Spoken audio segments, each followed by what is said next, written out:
What's going on, guys? It's your boy Ethan. Hope you're having a great day. Welcome to another video on the channel. Sitting next to my brand new car, purchase number 2. No, it's not my car. It's someone else's car. Alright, we probably have to blur out that license plate. It's gone. Don't worry. Anyways, back at it with another video. So far, the session has gone really well. Spoiler alert. You'll see pretty soon. So I'm in a pretty good mood right now. Smash that like button for the YouTube algorithm. Always, I have to ask and kind of whore out for likes because you just gotta do it. Comment down below if you want to win a chip package. And with that said, hopefully you enjoy this video. Hopefully you enjoy the B-roll. Hopefully you enjoy the higher quality. Let's get into it. We buy into the 1-3 game for 500, sitting down here, and the first hand we pick up 10-9 of hearts in the cutoff. The play to my right open limps, and I raise things up to $15 in position in a very playable hand. Now the big blind 3-bets us to 50, and it folds back to me. Given this past action before, I've been seen to be super aggroed early on in the session, and she's a very solid reg, so here obviously making the call in position, but I'm very curious as to what she's going to be targeting me with. Anyways, I call, and the flop comes Queen 9-4, 2 spades. She puts in the c-bet of $50, half pot here on a pretty wet board. With middle pair, I think I'm just going to have to defend one time. A few backdoors can come my way, so we'll see. Making the call, the turn comes the 6 of diamonds. This just doesn't improve us to any of the backdoors, and she once again fires out $100. Facing a double barrel, I don't see her doing this with too many bluffs, but if she does have one of those bluffs, it's like we're just kind of be flipping anyways, so I fold my second pair and we're moving on. Second hand here, in the hijack with a button straddle, we look down at the best hand ever, aces. There are 2 limps or 2 calls of the button straddle and onto me. I raise it up to $30. The button makes the call for 30, which allows both of the limpers to call as well. So multi-way to a flop with aces, not ideal, but we're at least kind of in position. The flop comes Jack 7-5 rainbow. Pretty good board all around considering it's fairly dry. And multi-way, hoping someone did connect with us in some fashion. Because we're multi-way, I size up a little bit bigger here to $85, and unfortunately, all players fold.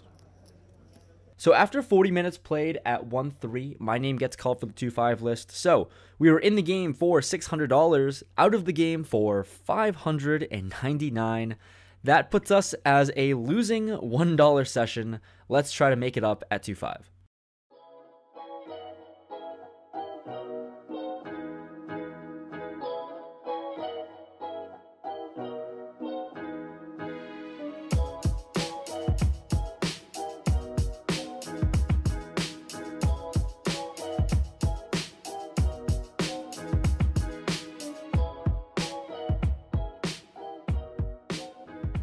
First hand of 2-5 very early on here. I have pocket 10s in the small blind. There's a hijack who limps, and onto me now. I raise it up to $30 out of position here over the limper. Now the big blind 3-bets us to $90. I have a lot of history against this player, and I think that his 3-bet range is going to be very linear, especially in position. So granted, he does know that I can open very wide and can be super aggressive. Anyways, the limper folds, and I'm going to standardly make the call here and evaluate a flop. Flop comes Jack 7-4, 2 diamonds, and a heart. I check, and he throws out a c-bet of $100. There are a lot of ace-queen, ace-king type holdings that we beat, but we are also losing to every single overpair as well. Queens plus, basically. I'm thinking Jacks plus in the 3-bet pot here is going to be betting a little bit smaller on this flop here, but considering it's a little more than half pot, and I haven't really seen him do that too often, I defend with second pair, and we're going to a turn. Turn comes the 6 of clubs, so pretty much doesn't change anything here. I check, and once again, he fires out for $200. I am just not believing him right now. I just have this sense where I feel like he's barreling just a barrel. Maybe I'm getting a little too stubborn, but with pocket 10s here, second pair still, we put in 200, and we're off to a river. The river is the Jack of Diamonds. Woof. This is definitely a card that is just going to change the dynamics of this hand so often. Hands like Queens Plus are going to go check, check. So if I'm up against one pair, I'll go check, check. And if he bets, I feel like I'm just going to have to auto fold. There's really no merit to ripping it all in here or turning my hand into a bluff right now, because I think I'm going to be snap called or snap folded so often. Anyways, I check, not really sure where I am, but hoping he checks it back. Unfortunately, he gives us the bad news. He jams his whole stack in, about $600-ish total. And unfortunately, we're out. We're going to have to put in the fold. The opponent shows us Ace King of Hearts for the bluff. Nice hand, Aaron. Nice bet here. You got me good. Next hand, we have Ace Queen offsuit in the hijack, and here I open things up to $20. This is actually the third time in a row I've been opening up consecutively so far. So now the cutoff 3 bets to $60 and action folds to me. Having seen that I know I'm super aggressive, and I think he might be trying to take advantage of that in position, Ace Queen offsuit is a decent candidate to 4-bet light since we do block some combos of queens and aces. So we go for it, 4-betting light to $155. He snap folds, and we take this one down. Following the Ace Queen hand, we pick up King 9 of clubs on the button. The hijack opens it up to $15, and this is a pretty small 3x open. We're in position, and we have a very playable hand, so we open up our range just a little bit and call. So we're going heads up to a flop, which comes 9-5-3 2 hearts.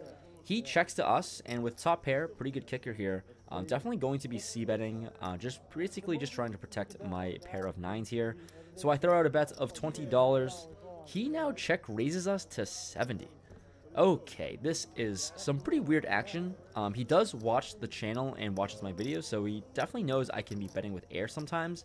So definitely never folding, especially with my current hand. But maybe not folding as well because he could be making a move on me. Anyways, I call, and we're going to a turn, which is a 7. Board a lot more connected, and he does something very strange and checks. Okay, not expecting him to check here. Maybe he did have air, or maybe I can get value from Queen 9, although I think Queen 9 from his opening range is a little too wide. Anyways, I check back to see a river in position. The river is a 3. Board is paired. Now we're feeling pretty good. He checks for a third time, and I don't really see any merit to betting now going for value, so I check it back. He shows Queen Jack offsuit, and we take this one down with top pair. Next hand in the small blind, we pick up Ace Jack offsuit. There are 2 limpers to me, and with a pretty good hand, I raise it up to $30. Now the big blind 3 bets us to $100, and it folds to me. This is the same player that I 4-bet light against. The hand right before this Ace-Jack one, I saw him 3-bet over 3 other people in the previous hand with Ace-10 offsuit. So I'm thinking his 3-betting range is going to be pretty wide. Is he going to be super wide 2 hands in a row? I'm not really sure, but we're going to be calling to see a flop. Heads up out of position, the flop is Queen 8-8 Rainbow. I check, and he throws out a bet of $40. Okay, so I think this is going to be one of 2 things, whether he's going to be super weak or super nutted. Maybe he's trying to get some value with pocket 10s or jacks or 9s or something like that. But I guess we're going to find out on the turn since we're not folding for this small amount. I make the call, and the turn comes a 7. I think this is a perfect card for us to check raise on if given the opportunity. So I check, but unfortunately, he checks it back. River comes a 4. Now we've got a decision to make here. Do we either pot it and polarize our range and turn our hand into a bluff, or do we think that Ace-Jack high could sometimes be good here? I have no idea, but lower variance route was calling my name this time. I check, he checks it back and shows us Ace-10 offsuits again. 3-betting again with Ace-10 offsuits. We take it down with Ace-Jack high. This next hand is pretty interesting when we pick up King-Queen offsuit in the small blind, and there are 2 limps to the button who raises it up to $25. I haven't seen him raise too frequently up until this point, so with that said, I'm out of position. I just flat call with a very playable hand, and both of the limpers call 25 as well. 4 ways to a flop, which comes Ace-King-7 all clubs. Second pair, nut flush draw. This is a hand that we're going with. But on the flop here, everyone checks. So we're going to see a free turn. The turn is an 8. And now here, first to act, I have a decision to just lead out or just hopefully we improve on the river or something. I bet to protect my equity, and I throw out a bet of $55.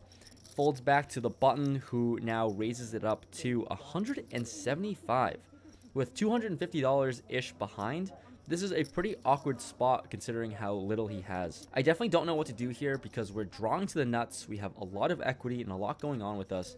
But I know currently we're just behind for sure. He's always going to have at least an ace in the spots, and Do I want to push the variance? Because I think folding is out of the question. It's either just flat calling or ripping it all in and maybe hoping for some fold equity. After deciding what to do for a little bit, I decided to push the variance and jam. He snap folds, which I did not expect to happen. Anyways, we get chips coming our way and we're chipping back up. We've been playing a few bomb pots, and this one we actually get involved in. We pick up Queen Jack off suits, and we're going 6 ways to a flop, which comes Queen 10 9 Rainbow. This is as good of a board as you can ask for when you're in a bomb pot here.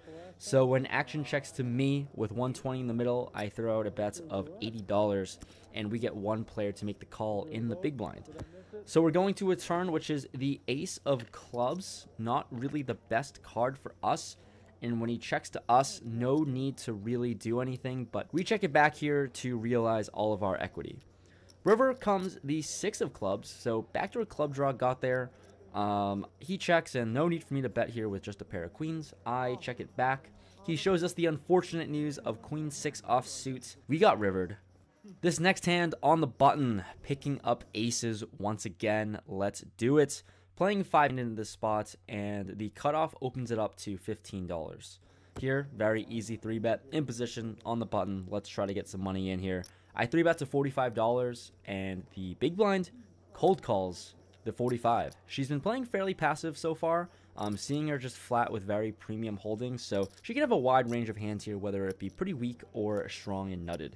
Anyways, action's back into the cutoff, and we get the glorious news. He 4-bets to $185. This is a dream spot now, and we're also playing pretty darn deep. He has about $1,800 in his stack. I have about $1,700, so here I'm just trying to find a way to get stacks in the middle.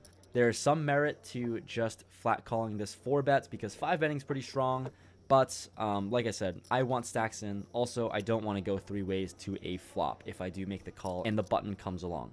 So with that said, I put in the 5-bet to $535.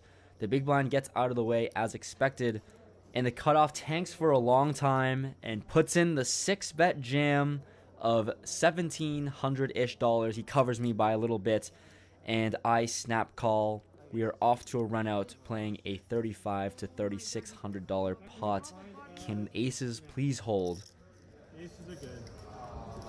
You gotta hold the 10. Aces are good. Aces are good. Aces are good. Wow. Nice hand. Thanks. 6-1. Nice hand, Ethan. Thank you.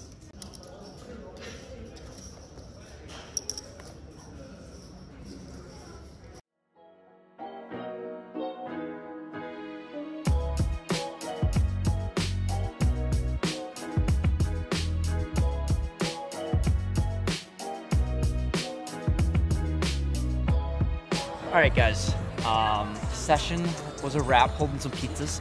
Also got a plug.